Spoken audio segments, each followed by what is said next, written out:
Hola, oyentes y videntes de Radio Sefarat. Volvemos a contar con Irving Gattel desde México para hablar de la situación en Medio Oriente. ¿Qué tal, Irving? Jorge, un gusto estar otra vez aquí contigo en tu programa y un gusto otra vez compartir con el público de Radio Sefarad. Bueno, estamos desconcertados, ¿no? No es que tengamos un problema particular, sino que yo creo que esto es común a prácticamente incluso todos los líderes mundiales. Estamos en ascuas en saber que si sigue la guerra, si hay una tregua, si van a bloquear, van a desbloquear. Lo único que tenemos constancia, digamos, en estos últimos días es que Israel sigue atacando a Hezbollah en Líbano, a diferencia de cómo muchas veces se anuncia en la televisión española que Israel está atacando Líbano. No está atacando Líbano, sino a las eh, eh, milicias de Hezbollah que responden a un tercer país que es Irán, ¿no? Sí, así es. O sea, y esto, aunque durante mucho tiempo se quiso, digamos, como que matizar o esconder incluso, se vuelve descarado en el momento en que Irán pone como condiciones para las negociaciones que Israel deje de atacar a Hezbollah. Y que uno diría, bueno, si Hezbollah e Irán en última instancia son cosas diferentes, ¿por qué Irán tendría que incluir eso como condición para seguir adelante con una negociación que de todas maneras fracasó? Así es, como bien decías, estamos en una situación ambigua y técnicamente todavía se está en una situación de guerra, pero por el momento los combates se han detenido y pareciera que por lo menos Estados Unidos e Israel sí consideran, digamos, no necesariamente el principal objetivo, pero sí consideran que la extensión de este alto al fuego es algo bueno o por lo menos útil, porque sería la posibilidad de dejar que el régimen iraní colapse por sí mismo. Ahora bien, el problema es Irán. El problema es qué es lo que quiere hacer Irán. O sea, ayer todavía, mira, antier, cuando todavía se estaba cocinando esto de la negociación, varios comentábamos que lo más probable es que las hostilidades reiniciaran. Ayer, por los términos en los que se rompe la negociación, estábamos comentando que se había incrementado la posibilidad de que el alto al fuego se mantuviera e Israel y Estados Unidos esperaran el colapso natural del régimen iraní, que ahorita ya el golpe parece definitivo, ya lo habíamos comentado en otras ocasiones, parece que los daños que se ha sufrido el régimen en Irán ya son irreversibles. Entonces, nada más había que esperar. Pero bueno, hoy las noticias que empiezan a circular es que probablemente Irán ya se está preparando para un ataque porque esta decisión de Estados Unidos de imponer su propio bloqueo en el estrecho de Hormuz es un golpe mortal para el régimen iraní porque destruye su última fuente de ingresos. Entonces, otra vez suenan los tambores de guerra y pareciera que se van a reiniciar las hostilidades, ¿no? Pero pues mientras tanto, seguimos en este limbo que mencionas y no sabemos en qué momento esto vuelva a explotar otra vez. Bueno, este tema de entender lo que está pasando está afectando no solamente a, como citábamos antes, a los periodistas que no tengan demasiado conocimiento del medio, de Medio Oriente, sino también a los jefes de gobierno de prácticamente todo el mundo, ¿no? Tú cómo ves esto es, hay quien dice que es un estamos a las puertas de un cambio en el equilibrio de poder, en el tema de, por ejemplo, esto sería también un golpe para China y para Rusia. Otros hablan de la decadencia de Europa, etcétera. ¿Cómo crees que podría ser la situación general, la geopolítica, de aquí a unos meses? No, efectivamente, se viene un cambio profundo. O sea, no estamos ya nada más hablando de cambios en las relaciones de poder, estamos hablando del colapso total del orden global surgido de la Segunda Guerra Mundial. sobre todo por la situación de Europa. Ese es probablemente el tema que más llama la atención, un debilitamiento que ha provocado que Europa se vuelva un actor irrelevante en este nivel de conflictos, algo que durante el siglo XX siempre simple y sencillamente habría sido impensable, ¿no? Ahora estamos viendo, ya no estamos viendo esa posibilidad, sino esa realidad. Eh, en medio de todo este conflicto, la participación europea ha sido timorata, ha sido mustia, ha sido patética, o sea, porque estamos hablando de un continente entero que incluso busca hacerse a un lado del conflicto. Claro, quiere los beneficios, porque obviamente el que Irán no pueda imponer su control sobre el estrecho de Hormuz, o que Irán no pueda tener una bomba atómica, o que Irán no pueda seguir desarrollando su plan, su proyecto balístico, es algo que beneficia a Europa. Europa quiere los beneficios, pero no quiere involucrarse, no quiere cargar el costo. Entonces, bueno, estamos viendo eso al mismo tiempo que Estados Unidos va reforzando las relaciones con el mundo árabe. Los propios árabes, al ser agredidos por Irán, entienden que necesitan estar cerca de Estados Unidos y de Israel. Se va avanzando en la conformación de una región de desarrollo económico con mucho más potencial que el europeo. O sea, Europa es el continente que menos crecimiento económico tiene desde hace décadas, y Medio Oriente ahorita viene una reconfiguración extrema porque sobre todo el mundo ya entendió que no tiene sentido depender del estrecho de Hormuz. Entonces los países árabes ya están planeando hacer oleoductos o gasoductos que trasladen el producto hacia el Mar Rojo o hacia el Mar Mediterráneo de una vez, y de esta manera evitarse el trámite del estrecho de Hormuz para optimizar de esta manera las condiciones de mercado. Esto incluso beneficiaría en materia de costos. Así que sí, estamos hablando de un reacomodo global donde ya Rusia desaparece del panorama porque se quedó atascado en la guerra en Ucrania, y entonces China viene a ocupar el papel de verdadero contrincante, verdadero rival de los Estados Unidos, pero en un ámbito comercial, ya no militar, o sea, con nuevas reglas, otro tipo de conflicto. Entonces, sí, el cambio es profundo, el cambio es de fondo. Y lo peor del caso es la frivolidad con la que una gran cantidad de líderes lo está enfrentando. O sea, en vez de que asuman lo que está sucediendo y tomen posicionamientos fuertes contra el principal generador de violencia y de problemas, que es Irán, se ponen en el plan romántico, sentimental y cobarde, decir, ay, no a la guerra, ¿no? Pedro Sánchez es probablemente el mejor ejemplo en esto, Keir Starmer también, y Emmanuel Macron. O sea, este plan pacifista per se, o sea, un pacifismo mal entendido, mal enfocado, mal implementado, y pues que es lo que refuerza evidentemente la intrascendencia de Europa en todo este asunto. Ujú. ¿Qué puede pasar hasta que esto llegue a esta situación? Es decir, en Eh, estas próximas semanas tiene que haber, porque hemos visto que incluso superando los análisis y los comentarios de muchos, el régimen iraní, a pesar de lo golpeado que está, sigue teniendo unos arsenales muy potentes. No, claro, Irán sigue siendo peligroso. Mira, Irán no puede ganar la guerra, pero puede causar mucho daño. Eso es un hecho. Y obviamente, pues Estados Unidos e Israel van a actuar o se están preparando para actuar en función de ello. Pero te digo, ahí es en donde resulta entre chocante o interesante, también si lo quieres ver desde la perspectiva de lo que es el análisis geopolítico o el análisis histórico.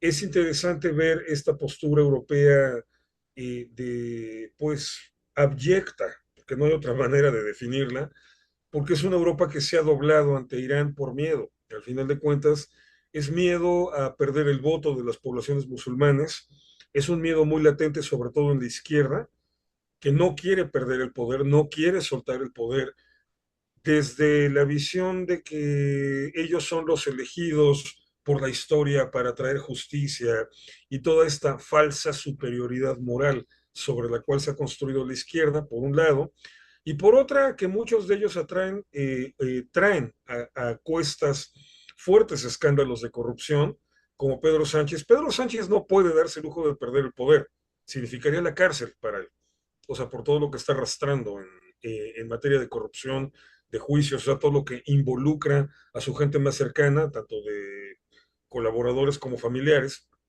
Entonces, son demasiados incentivos para no querer perder el poder y por lo tanto para intentar coquetear, mantener ese vínculo con el voto de las comunidades islámicas y además el pánico que le tienen a que venga un estallido social porque los grupos islámicos más radicales empiecen a causar disturbios o incluso llegan al extremo de cometer atentados.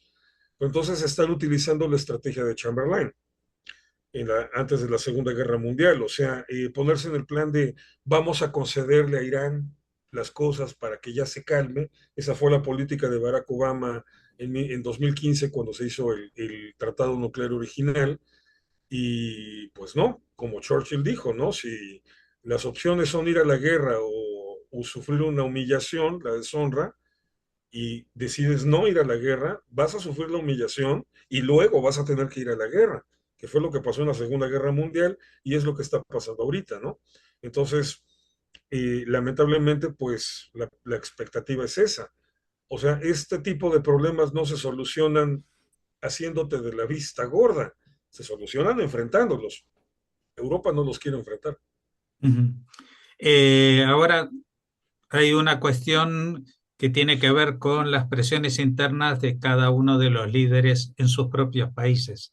Por ejemplo, Trump tiene hacia finales de año una elección para cambiar la mitad del Senado y evidentemente el hecho de que en estos momentos su popularidad haya bajado quizás le lleve a ser más flexible que en otra situación. Sí, pero todavía tiene tiempo. Trump todavía tiene tiempo y todavía tiene otra carta que va a ser la de Cuba. Y Cuba obviamente no va a poder poner la misma resistencia que Irán. Entonces, aquí Trump tiene todavía un margen de maniobra amplio porque la impopularidad es él. O sea, él es el que está cargando el costo político de lo que se está haciendo. Pero él no va a estar en la boleta. Entonces, aquí también juega, y juega de una manera muy importante, la impopularidad que tiene el Partido Demócrata, que no creas que pasa por su mejor momento. O sea, de hecho, personalidades tan radicales, tan cuestionables y tan conflictivas como Bernie Sanders en lo ideológico, pero por ejemplo también como Ilhan Omar en lo técnico, o sea, por los escándalos de corrupción que carga también y que son terribles, o sea, todo esto del fraude con los inmigrantes en Minnesota es una cuestión de escándalo. En California hay una situación similar y el gobierno de Trump lo va a explotar un poquito más adelante, o sea, conforme más estemos cerca de la elección, esos escándalos van a llegar a su máximo posible. Zohran Mamdani y su fracaso rotundo en Nueva York, o sea que no tiene ni medio año gobernando el pobre y no da una, no le atina a nada. O sea, son temas que también tienen a los demócratas contra las cuerdas. Entonces, Trump tiene cierto margen de maniobra, tiene tiempo todavía. Entonces, obviamente puede darse ahí el lujo. Aparte, ahorita Estados Unidos, por ejemplo, con esta decisión que toma Trump de imponer su propio bloqueo al estrecho de Hormuz, todo el tráfico comercial de petróleo se empieza a mover hacia otros mercados. Y ahorita Estados Unidos está forrándose de billetes por la cantidad de barcos que están llegando a comprar petróleo a Texas y a Luisiana. O sea, pero verdaderamente es impresionante la cantidad de barriles de petróleo que está vendiendo Estados Unidos extras y justo cuando el petróleo está más caro, arriba de los $100 el barril. Entonces, Estados Unidos está entrándole muchísimo dinero. Hay varios aspectos críticos que enfrentar. El incremento en los precios de los combustibles, por supuesto, aunque todo el mundo sabe que esto es temporal, pero a cambio de eso, Estados Unidos está recibiendo muchísimo dinero, muchísimo. O sea, son cantidades escandalosas. Entonces, Trump tiene margen de maniobra. Ahí dependerá ya de su habilidad para resolver este asunto, ¿no? Pero bueno, al final de cuentas, así es la política. Es un juego de múltiples dimensiones y por lo menos Trump y su equipo de trabajo han manifestado que sí lo entienden y que están evidentemente todas las jugadas que hacen las hacen pensando en términos de estas múltiples dimensiones. Ujú, Europa no. O sea, Europa simple y sencillamente ve todo esto de una manera unidimensional. Nada más es la guerra o la paz, y la guerra es mala y la paz es buena, y se ponen en ese plan de como si esto fuera historia de conejitos, y de una manera infantil incluso, que en algunos casos esconde casos de corrupción, situaciones de corrupción, pero se aíslan de la realidad tal cual y por eso están fracasando. ujú. Y en el caso de Israel, en el caso de Netanyahu, ¿tú crees que, bueno, esta situación de momento no permite que haya cuestionamientos políticos profundos, ¿no? Que ha salido el líder Lapid a criticar también en esta situación al primer ministro. Se han suspendido las declaraciones que tenía que hacer por los casos de corrupción, pero ¿tú crees que Netanyahu va a salvar los muebles, como se dice aquí en España? Es decir, que puede llegar a eximirse y salir eh, no solamente libre de las acusaciones, sino también con un nuevo gobierno en las próximas elecciones, con él al frente. Sí, es altamente probable. Mira, de las acusaciones, por supuesto que va a salir libre. O sea, si después de todo este tiempo las acusaciones no llegaron a ningún lado, digo, porque no es que el proceso se haya suspendido desde hace 2 años y medio que comenzó la guerra. O sea, apenas es en el último tramo que esto, digamos, está oficialmente suspendido. El proceso siguió. Y de todas maneras, si durante todo este tiempo no se le ha podido demostrar nada, es que no se le va a poder demostrar nada. O sea, cada vez es más evidente, cada vez es más descarado que el proceso judicial en contra de Netanyahu fue un asunto meramente político para intentar derrotarlo en los tribunales cuando nunca pudieron derrotarlo en las urnas. Y ahorita, dentro de todo, el político más popular y el político más apoyado sigue siendo él. El problema no es tanto la votación, el problema, sabiendo cómo funciona el sistema electoral israelí, el problema va a ser más bien la integración de una coalición de gobierno. Pero en términos generales, Netanyahu llega igual de posicionado que en las elecciones anteriores. Entonces, todavía tiene muchas posibilidades de realmente ser quien integre la coalición de gobierno al final de cuentas. Podrías decir, bueno, ¿qué tal que de pronto los partidos políticos van a intentar otra alternativa? Aunque no necesariamente se basen en el partido o en la figura política que más apoyo haya tenido de la población. Sí, está bien, ya se intentó con Naftali Bennett y con Yair Lapid y no funcionó. O sea, ya se intentó, ya se vio que cuando creas un Frankenstein político, o sea, un hecho de retazos, para poder armar una coalición y no darle la opción a Netanyahu, no funciona. Entonces, también la sociedad israelí ya lo sabe, así que todavía Netanyahu se mantiene en un nivel de flotación positivo que sí le da opciones. Ojo, no estoy diciendo que él va a ganar, pero opciones tiene, sí las tiene, porque al final de cuentas los objetivos de la guerra se lograron. Hamas está degradado, Hezbollah está en absoluto colapso, Irán está a punto de ser aniquilado el régimen. Para cuando vengan las elecciones israelíes esto va a estar todavía más claramente resuelto. Y aparte se rescató con vida a todos los rehenes que quedaban, todos los rehenes vivos. Entonces, digamos que por ese lado no tienen por dónde atacarlo, ¿no? Claro, hay un desgaste de la figura de Netanyahu, obviamente después de 16 años en el cargo, esto es natural, así que las opciones están abiertas, pero descartado no está. Bueno, que comentabas ahora me recuerda un poquito a lo que pasa estos días con las elecciones en Hungría. Víctor Orbán, que ha estado ahí al frente del país durante casi 20 años y parecía que era imbatible, pues, pues ha perdido las elecciones. Aunque el que lo ha derrotado no ha sido alguien completamente en las antípodas, es decir, No, eh, de hecho, para nada. claro, entonces quizás el cambio dentro de la política israelí sea que no fuera Netanyahu, pero sí alguien que lleve una política muy similar a la de Netanyahu. No, claro, porque mira, a ver, en el caso de Hungría, se está replicando en Perú también. Hubo elecciones primarias ayer, ganan dos candidatos de derecha, son los que quedan arriba en las preferencias, son los que van a ir por la segunda vuelta. O sea, en Perú la elección va a ser entre qué tipo de derecha quieres. En Hungría lo que sucedió fue que simple y sencillamente la gente se hartó de la corrupción de Víctor Orbán y optaron por otra alternativa diferente a él, pero surgida del mismo partido que él, y en algunos aspectos incluso se dice que más duro que Orbán, en la cuestión antiinmigrante, en la cuestión antieuropea, en la cuestión incluso pro-israelí. Magyar tiene, obviamente, o sea, las ventajas que se le veían a Orbán, pero por lo menos hasta este punto, sin las desventajas que tenía Orbán, ¿no? Entonces, de pronto, la izquierda se está desdibujando por completo en muchos lugares del mundo y las contiendas electorales empiezan a ser en función de qué tipo de derecha quieres o de qué líder de derecha quieres. Ahora, esto no es nuevo para Israel.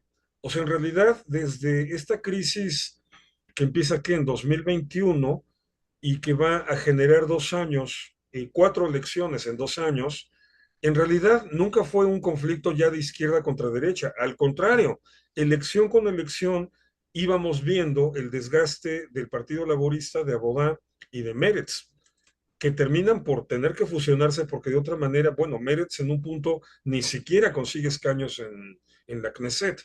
Entonces, lo que estamos viendo es una derecha contra otra derecha, o sea, una situación en donde la sociedad israelí está teniendo que elegir entre ser gobernados por una derecha con Netanyahu o por una derecha sin él. Y la opción en ese momento es Benny Gantz, pero Benny Gantz se desgastó muy rápido, 2 elecciones le bastaron para desgastarse, se viene abajo, y al final de cuentas la figura que surge, porque aquí en Israel no hay ningún misterio, la figura que surge como alternativa a Netanyahu, que es una figura muy similar en sus ideas políticas, incluso, al igual que Magyar en el caso, en relación con Orbán, una figura más dura en algunas posturas es Naftali Bennett, que no tenía la alternativa de ganar, por eso hace esta alianza bizarra con Yair Lapid, que no funciona, pero todo el mundo sabe que lo más probable es que cuando Netanyahu salga del cargo de primer ministro, el que venga a ocuparlo muy probablemente sea Naftali Bennett. A Víctor Lieberman no tiene con qué llenar esos zapatos, no tiene manera de conseguir ese apoyo electoral, ni siquiera ni en las urnas ni para integrar una coalición. Entonces, Bennett es el que se perfila para hacer este sustituto, pero no es una situación nueva, como sí lo fue con Orbán, como sí lo está haciendo ahorita en Perú. Es una situación que ya se experimentó, así que Netanyahu todavía tiene posibilidades de ganar. Ahora, yo ya no veo que esto se extendiera a un cuadrienio más, o sea, puede ganar ahorita, pero dentro de 4 años Netanyahu ya va a estar por encima de los 80 años, yo creo que ya más bien pensando en el retiro, y debería hacerlo, y por el momento creo que todavía puede ganar, pero probablemente sería ya la última vez que realmente tuviera posibilidades de hacerlo. Entonces, él ya está a punto de cerrar su ciclo de manera natural y Bennett está con la opción, digo, hay cosas que le molestan mucho a la sociedad israelí de él, cosas que no les han gustado, pero Bennett es joven, tiene tiempo para reconfigurarse, ¿no? Para consolidarse allí. Entonces, a diferencia, te repito, de lo que pasó en Hungría, para Netanyahu esta situación ya es conocida, ya la vivió y la superó. Bueno, y aparte, cuando llegue a los 80, pues tendrá otro compañero que va a ser Donald Trump, que también ya va a estar en la edad que le echaba en cara a Biden hasta hace poco, y seguramente también las leyes, digamos, de conformación democrática en Estados Unidos lo obliguen a interrumpir un tercer mandato, ¿no? O sea, no llegar a un tercer mandato. Claro, en Estados Unidos no se puede. Y mira, ¿acaso esa es la mayor ventaja de todas para Trump? Que como él no se puede presentar a una nueva reelección, no tiene que caerle bien a la gente. tiene la libertad para hacer todo lo que se le antoje, o sea, para tomar incluso iniciativas muy radicales, porque no necesitan cuidar esa imagen, ¿no? Los que tienen que construir su propia imagen para encabezar al Partido Republicano en la próxima elección son J.D. Vance o Marco Rubio. Creo que Rubio lo está haciendo mejor, y Trump en ese sentido puede tomar más riesgos. Esa es la realidad. Pues te agradecemos mucho, Irving Gattel, por habernos atendido y brindarnos estas pautas para estos momentos de incertidumbre que ya no son momentos, son eras de incertidumbre que estamos viviendo. Así que espero dejarte descansar un poquito, pero no descarto que de aquí a un mes o algo así tengamos que volver a consultarte para ver estas nuevas pistas sobre lo que puede llegar a ser o dentro de lo que tú ya has dicho, en qué etapa nos encontramos. Muchas gracias. No, al contrario, Jorge, gracias por la invitación y pues aquí nos vemos pronto seguro porque todavía va a haber muchas cosas de qué hablar.